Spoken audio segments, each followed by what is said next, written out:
Salut la compagnie, c'est Jules Melon et aujourd'hui dans un Ciné Critique, moment nostalgie pour beaucoup d'entre vous j'imagine, car nous allons fêter ensemble les 60 ans d'un film culte du studio Disney, alors pas un de leurs classiques d'animation, même s'il y a un passage animé sur lequel nous reviendrons, donc du live action, sorti en 1964, intitulé Mary Poppins, bien sûr, adaptation du premier roman, il me semble, enfin, une partie de celui-ci en tout cas, de l'autrice Pamela L. Travers, écrit 30 ans avant.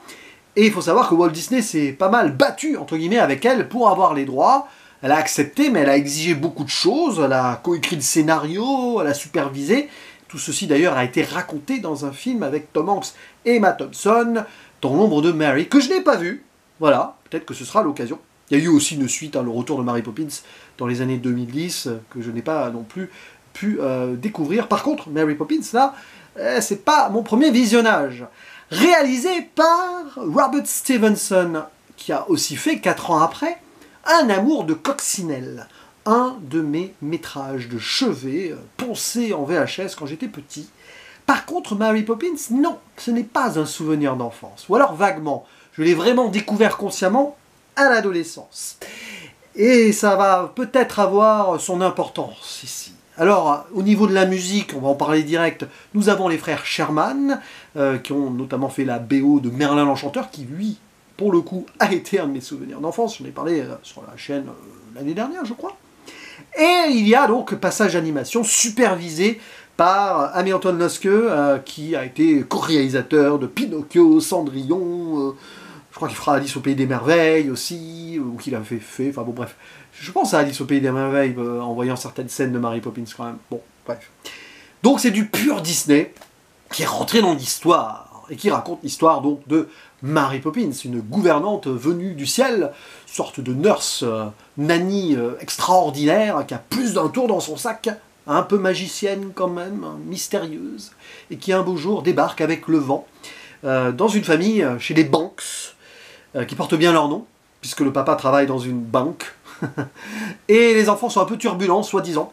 Ils sont surtout un peu laissés de côté par le père qui travaille beaucoup, produit du capitalisme absolu, tout ça. Et la mère qui est très engagée politiquement, mais plus progressiste, pour le droit des votes des femmes. C'est une suffragette. Et dès le début, d'ailleurs, c'est très intéressant parce que je ne me souvenais plus du tout de cela. Et derrière, finalement, Mary Poppins va s'occuper de ces bambins, qui n'ont pas l'air si méchants que ça, mais bon, surtout que c'est les parents qui imaginent que... ils ont été mis comme ça parce qu'ils manquent d'amour, peut-être. Et Mary Poppins va leur faire découvrir un autre monde, un monde merveilleux, qui est parallèle à la réalité, peut-être d'une certaine manière. Et là, je me rends compte que, contrairement à mes vidéos habituelles, je n'ai pas encore fait le casting. Je le fais avant le synopsis, mais je retourne la situation ici. Pour interpréter Mary Poppins, bien sûr, nous avons Julie Andrews, pour, je crois, l'un de ses premiers rôles, est déjà très marquant, accompagné de Dick Van Dyke, qui joue Burt, le ramoneur, mais aussi, enfin le saltimbanque ramoneur, il fait plein de métiers manuels, musicien de rue et tout. Il interprète également, totalement grimé, le fameux Mr. Dawes Senior, là, le vieux banquier qu'on voit à la fin, et c'est vrai qu'à un moment on le voit, qu'il est grimé, mais c'est bien Dick Van Dyke. Oui, oui, oui. Chanteur, danseur, tout ça. Dans un second, nous avons David Tomlinson, qui pour le coup jouera dans Un amour de coccinelle, un rôle de concessionnaire pilote automobile un peu méchant. Et on va citer les enfants aussi, Karen Daughtris et Matthew Garber. Tiens, ce dernier malheureusement décédé très jeune alors qu'il avait fait un tour du monde, un peu triste. La mère étant jouée par Glennis Jones, etc., etc.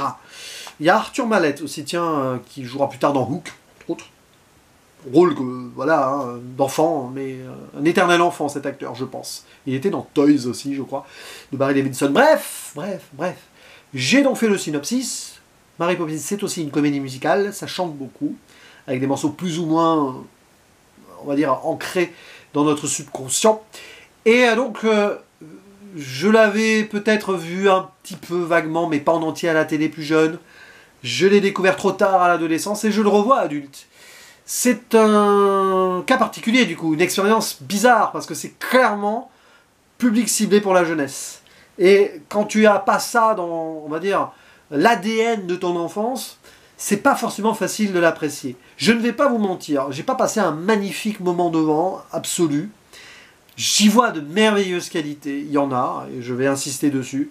J'y vois aussi de grosses limites, les défauts inhérents à ce genre de film qui est une collection d'histoires dans l'histoire, si on veut. C'est fait de petites scénettes, magie, mystère, poésie, un peu quand même, chansons, danse, chorégraphie, rencontres et autres évolutions quand même, finalement, de l'intrigue vers la fin au niveau du père. Mais évidemment, c'est pas facile. Après, c'est une adaptation logique, en fait, dans le sens où le bouquin, c'est comme ça. Je pense qu'il doit y avoir à peu près la moitié des chapitres qui sont mis ici dans le film. C'est pareil, hein, c'est à chaque partie, vous avez en gros une histoire différente avec Mary Poppins, des enfants et les personnages qu'on va rencontrer, que ce soit l'oncle Albert qui vole, là, joué par Edwin, en 2 mots, hein, Edwin, que ce soit donc... alors, la partie animation, comme ça, en soi, dans le bouquin lié, quand il plonge, on va dire, dans les peintures de rue de Burt, mais c'est un peu différent, là. Là, il y a des trucs qui ont été, on va dire, mis en animation avec la créativité Disney qu'on leur connaît, quoi. Que ce soit la danse avec les pingouins, ça c'est génial, Dick Van Dyke, là, ça, celle-là, je me souvenais de cette scène. Les chansons qui vont avec, donc celle avec le nom imprononçable, là, super Kalim truc là, dans le sens où il n'y a que si tu avais vraiment adoré ça enfant que tu connais ce mot. Un mot interdit, mais un mot qui... Non, pas un mot interdit, un mot qui est inventé, mais qui est extraordinaire, pour dire les choses qui se ressentent à ce moment-là. Voilà. Et bon, il y a pas mal de trucs. Voilà, la dame aux pigeons, alors la dame aux oiseaux, pardon. La dame aux pigeons, c'est autre chose. C'est plutôt dans, dans Maman, j'ai raté l'avion 2, ça, ou un court-métrage de Sylvain Chomet, celui qui a fait les triplettes de Belleville. Il y a peut-être des références, hein, j'en sais rien. Mais ça, c'est des grands moments, ça, que ce soit visuel, esthétique, chant, danse, poétique, parce que le truc de la dame aux oiseaux, c'est vraiment beau.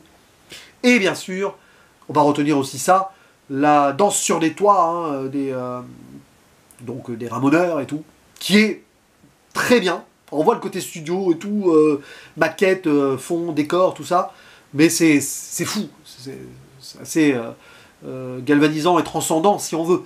Mais bon, oui, il y a des belles scènes, il y a des bons moments, mais c'est difficile en fait. Dans le sens où il y a des choses qui ont mal vieilli, mais c'est normal, 60 ans, tout ça. Et il y a des moments où je suis sorti du truc, dans le sens où on sent qu'il y a beaucoup de bonnes choses potentiellement sur un discours social, mais ça n'en fait pas grand-chose. L'idée de la mère qui est suffragette, c'est extraordinaire. Ça se passe au début 1910 et quelques, hein, au Royaume-Uni, donc c'est l'éveil de cela. Vraiment, c'est quelque chose d'historique, ancré dans la société britannique. C'est pas dans le bouquin, hein. Donc peut-être que Pamela L. Travers elle-même a décidé d'intégrer cela en ayant mûri, on va dire, sa conscience politique. J'en sais rien, ou elle en a parlé dans les bouquins d'après. J'avoue que je n'ai lu que le premier. Mais c'est dommage, parce que la mère, elle est là, elle est forte et tout. Bon, c'est montré qu'elle délaisse aussi ses enfants. C'est à double tranchant.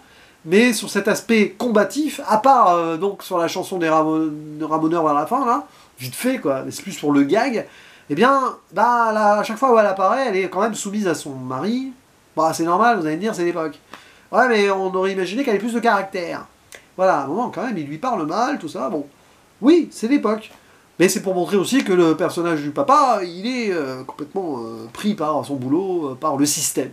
Bon, et à ça, justement, l'idée qu'à un moment, bon, Disney, qui a repris le personnage de Picsou, hein, de Scrooge en tout cas, là, nous montre que les banques maîtrisent tout et que les gens sont un peu esclaves, que ce soit au niveau du boulot ou au niveau de leurs épargnes. Et il y a cette histoire des 2 pennies, là, de la dame aux oiseaux, bon, que l'enfant a en main et le banquier veut à tout prix qu'il les place sur un compte. Bon, pourquoi pas, hein, c'est pas possible en vrai, mais même à l'époque. Et là, bon, cette histoire de... On singe à fond le capitalisme en mode caricatural, de vieux Croland qui représente un vieux monde. Pourtant, bah oui, le vieux monde capitaliste, si on veut, mais à l'époque pas trop. Hein. On se croirait presque, pour le coup, hein, dans le drôle de Noël de Scrooge, mais indirectement. C'est que c'est un peu forcé et juste là pour créer après quelque chose. Et là, remise en question du père. Mais tu sens quand même qu'il y a un peu de cynisme. Et j'en parlais en privé avec certaines personnes. Et là, désolé, hein, c'est mon point de vue, je veux pas essayer de ruiner votre enfance du tout. De toute façon, si vous adorez ça depuis tout petit, vous allez dire que je dis des bêtises. Ou vous allez vous en fiche, au mieux. Mais moi, l'ayant vraiment revu consciemment adulte, là, je ne peux pas m'empêcher de voir un Disney qui était déjà à fond dans le marketing, à fond, le capitalisme, c'était ça, hein, faut pas croire. Hein. C'était la fabrique à rêve pour les enfants, oui, c'était fait avec une certaine sincérité des créateurs et des artistes, ça c'est sûr. Ça a donné de magnifiques souvenirs aux plus jeunes, moi y compris. sur d'autres métrages, que ce soit live action, L'amour de Coccinelle, ou Pinocchio, Merlin, des trucs comme ça, oui, bien sûr, voilà. Mais tu le vois adulte, qu'à un moment, critiquer le capitalisme et en faire avec, et que c'est fait un peu par-dessus la jambe, un peu caricatural, bon oui, on est dans une forme de cynisme, et le cynisme de Disney, on le voit ces dernières années quand même, de façon très flagrante quand on est adulte et qu'on s'en rend compte. Alors évidemment, Mary Poppins, c'est moins évident, c'est surtout moins frontal, mais on ne peut pas s'empêcher d'y voir quand même cela. Par contre, bah, évidemment, à côté, vous avez le chant, la danse, la relation entre Mary Poppins et les enfants. Bon, je ne vais pas parler de tout, hein, évidemment, quand elle leur fait boire cette petite mixture qui prend un goût particulier positif pour justement faire passer, entre guillemets, la pilule. Quand on range la chambre, il y a des trucs comme ça, oui, et puis c'est super bien fait sur les visuels. Il y avait un vrai travail de magie dans la mise en scène et dans les effets. Forcément, tu as un peu l'impression de voir un spectacle sur scène à certains instants. Avec l'effet studio qui va avec d'ailleurs. Hein, sur ces moments-là, on voit comment ça a été mis en place, ça se c'est très visuel quand même. Mais oui, bah oui, tu peux, quand t'es enfant, tu te dis vraiment que t'as de la magie là, sur la petite lucarne ou sur le grand écran, sur celles et ceux qui ont pu le voir au cinéma. Et rien que pour ça, bah oui, fermons les yeux sur certaines choses. Mais en voyant ça vraiment adulte, sans attache et grand souvenir de l'enfance, évidemment qu'on va voir les défauts, évidemment qu'on se rend compte de certaines choses, mais Mary Poppins, ça reste évidemment un film qui est entré dans l'histoire, qui sera un peu éternel pour beaucoup de choses, pour quelques chansons aussi, pour quelques danses, pour quelques moments voilà, assez féeriques quand même. Et puis quand on tourne le vent, forcément, bah, le rêve s'achève, mais les choses restent peut-être d'une certaine manière, malgré tout, et les personnages en ressortent grandis, certainement. En tout cas, n'hésitez pas à dire en commentaire ce que vous pensez de ce film, votre chanson préférée, votre scène préférée. Bien sûr, vous pouvez découper cela sur certains moments de souvenirs. On en parle. Désolé si j'ai été un peu critique frontale sur certains points, mais bon, bah oui, quand tu le vois vraiment pour la première fois adolescent, déjà, bon, tu passes un peu à côté, probablement. Et quand tu, adulte, l'analyses un peu, bah, c'est pas un film qu'il faut trop analyser, en fait, au-delà du prisme de l'enfance et de l'émerveillement et du rêve, et de ce que ça peut apporter, en famille, bien sûr. Forcément, voilà, on dit des choses, mais bon, c'est de bon cœur, voilà, vous pouvez me taper dessus tout gentiment, en commentaire, bien sûr, je vous répondrai avec grande bienveillance, promis. Je vous dis à la prochaine, ciao.